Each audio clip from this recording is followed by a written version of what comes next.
India news channel, हक की आवाज। Paradise function palace, paradise function palace महबूब नगर। 2001 में बनी, पहला इलेक्शन आया 2004 में। हमने कांग्रेस से अलायंस किया था क्योंकि वो तेलंगाना देते बोले थे। उसके बाद दूसरा इलेक्शन आया 2009 में, तो तेलुगु देशम से अलायंस किया गया। उसके बाद तीसरा इलेक्शन आया 2014 में, इंडिपेंडेंट लड़े। 2018 में चौथा इलेक्शन आया, इंडिपेंडेंट लड़े। 2023 में पांचवा इलेक्शन आया, इंडिपेंडेंट लड़े। कभी भी किसी से अलायंस नहीं किया। आप जानते हैं ये हमारे बुजुर्ग लोग हैं, जर्नलिस्ट लोग हैं। तेलुगु देशम ने कई बार बीजेपी से अलायंस किया था, केसीआर साहब ने कभी भी नहीं किया, आज तक भी नहीं किया। मगर हमारे साथ अफवाह है। केसीआर साहब जितना मोदी साहब के मुखालिफ है, मैं समझता हूँ हिंदुस्तान में कोई आदमी नहीं था। इसलिए हमारे हारने की भी एक बड़ी वजह है। मुझसे एक डेलीगेशन आके मिला, वही कहा कि साहब केसीआर साहब हारे ने, उनको हरा दिया गया। आपको मालूम है कैसा चल रहा आजकल। उस पर उन्होंने कहा कि हिंदुस्तान में 4 आदमी प्राइम मिनिस्टर के दावेदार थे। एक ममता बनर्जी थी, उन्होंने विड्रॉ हो गए। दूसरे नीतीश कुमार साहब थे, वो भी पार्टी छोड़ के बीजेपी से अलायंस करे। तीसरे आदमी केसीआर साहब थे। केसीआर साहब को किसी तरीके से भी कांग्रेस से साजिश करके केसीआर साहब को हरा दिया गया ताकि वो प्राइम मिनिस्टर के कैंडिडेट नहीं बन सके। चौथा, दिल्ली के केजरीवाल साहब थे, उन्हें जेल में डाल दिया गया। इसलिए मेरे बहनों, मेरे बुजुर्ग लोग हैं, चूंकि महबूबनगर के बहुत लोग इंटेलेक्चुअल हैं और मजहब में भी बहुत आगे। हैदराबाद से महबूबनगर पीछे नहीं है मजहबी मामले में।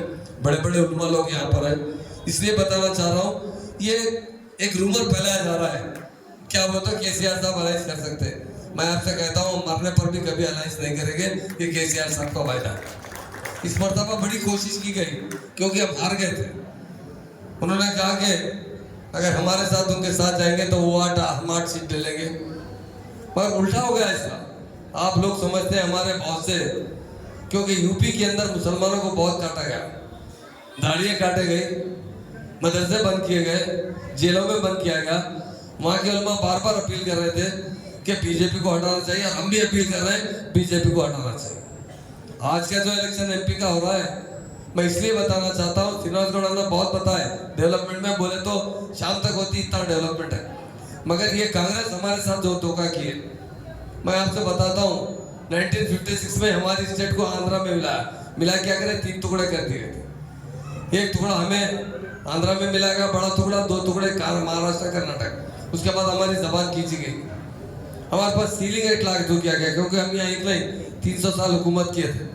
मुसलमान साहिब ज्यादा थे। मैं रेवेन्यू मिनिस्टर था, कई लोगों से मिला हूँ जिसके पास 5-5 हज़ार एकड़ जमीन थी, उन्हें 51 एकड़ पे लाने वाले ये कांग्रेस। सिटी सीलिंग लाई गई, अर्बन सीलिंग। हमारे देवड़िया 4-4 एकड़ 5-5 एकड़ पे थे, उसको 1000 गज पे ला दिया गया।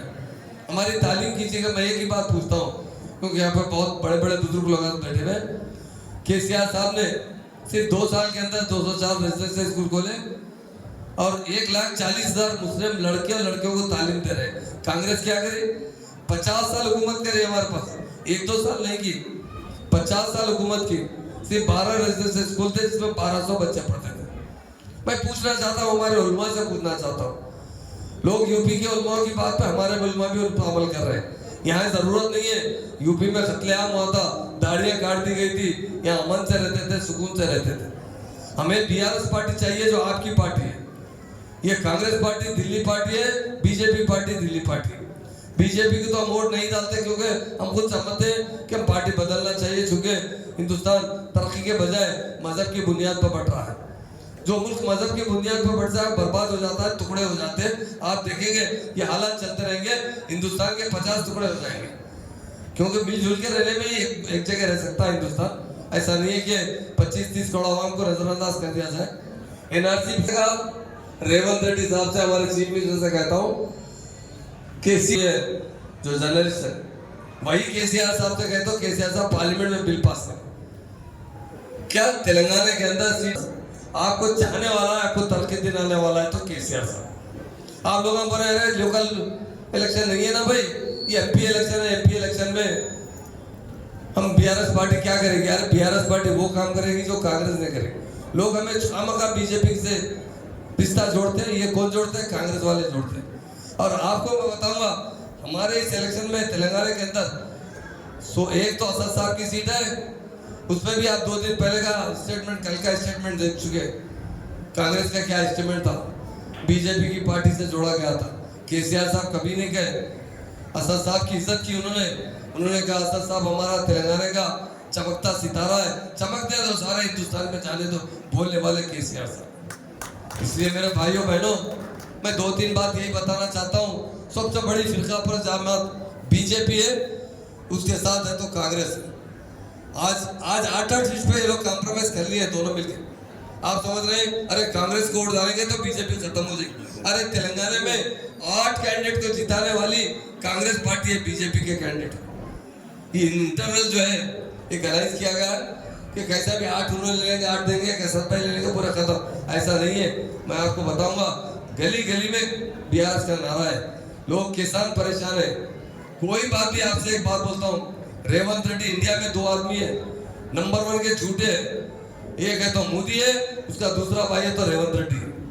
आप बताइए केसीआर साहब कभी भी जाके मोदी साहब को रिसीव तक नहीं किए, और रेवंत रेड्डी आदिलाबाद में जाके मोदी साहब मेरे बड़े भाई है, गुजरात मॉडल बहुत अच्छा मॉडल है, और चलाना है स्टेट चलाना है तो शटल से मिलके रहना है।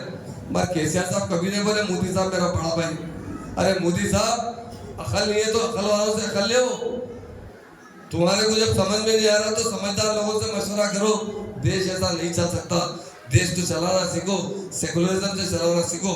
बोलने वाला लीडर तो केसीआर साहब डेफिनेट हमारे। ये लोग दोनों लड़ रहे हैं, मैं आपको बताऊंगा।